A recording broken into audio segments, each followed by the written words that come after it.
Today, we'll be looking at Lebanon versus Cuba, seeing which country, what the state each country's economy is in.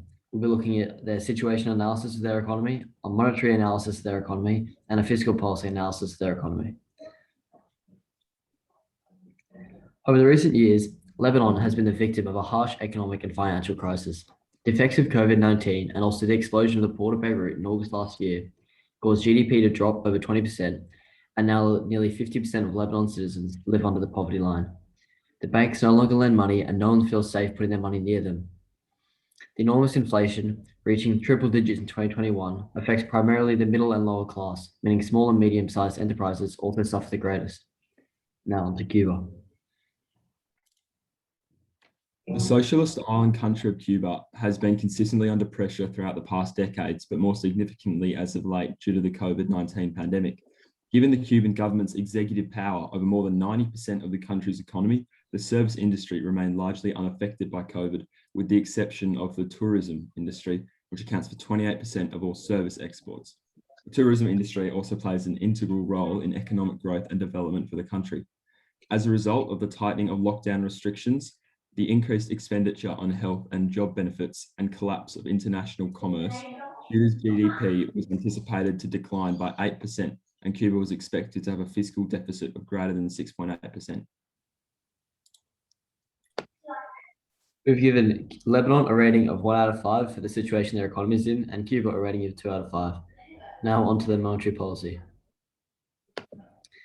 Lebanese monetary policy has tried for years to rectify the issue the country has economically. The central bank have repeatedly refused advice from the IMF to float their currency, making it extremely hard for people to have any faith in the level of its volatility. This means there's an extreme demand of US dollars by the population. Thousands of citizens crowd the currency exchange centers every morning trying to get their hands on some US dollars. Central bank has insisted on keeping the currency pegged to the official rate of 1,507.5 pounds US dollar for essential imports such as medicine, fuel, and wheat. To protect the banking system, they had to impose tight regulations on withdrawals of foreign currency, creating more panic and uncertainty in the native currency. Now on to Cuba. Among the financial measures designed to offset the impact of the pandemic on the Cuban economy, the Central Bank of Cuba has authorized financial institutions to suspend principal and interest rate payments due from customers who are laid off because of partial or total suspension of their work activities. This was due to end come the end of the pandemic. The borrowing of interest rate has remained unchanged since 2019, fluctuating between 4.5 and 5.5%. Thus, this form of fiscal intervention has been proven valuable in the outcome of interest rate stability. We've given Lebanon a rating of 2 out of 5 and Cuba a rating of 3 out of 5 for their monetary policy. Now onto fiscal policy. Lebanon has one of the lowest ratings of budget transparency in the world, with a score of 3 out of 100. They had a period from 2005 to 2017 where the government did not release an official budget to the public at all.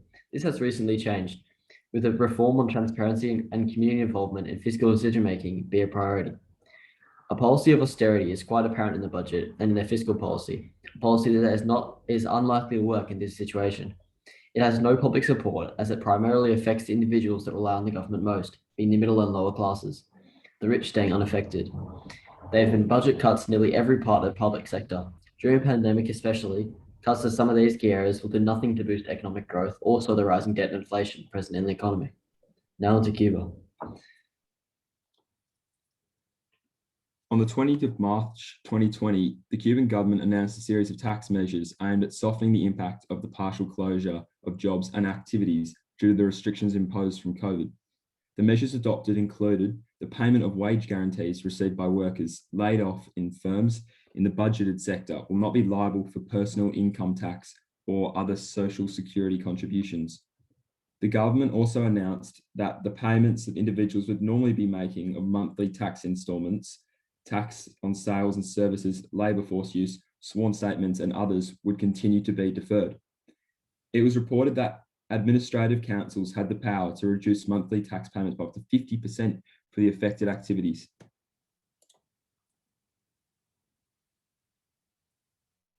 We've given Lebanon's fiscal rating a 0 out of 5 and Cuba a 2 out of 5. Now on to the next slide. Cuba has used dollarization of the US currency to create a more stable currency to be used in their economy, and Lebanon has done the same.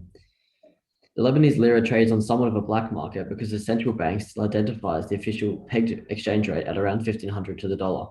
Full dollarization is an easier way for economically failing countries to get back on track because of the stability of the US dollar.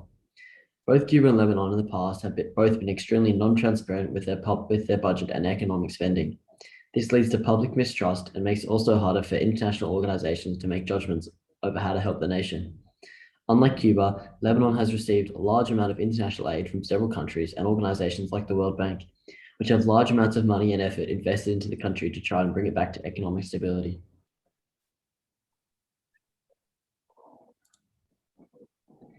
And the winner is every other country not in an economic crisis. Thanks for listening.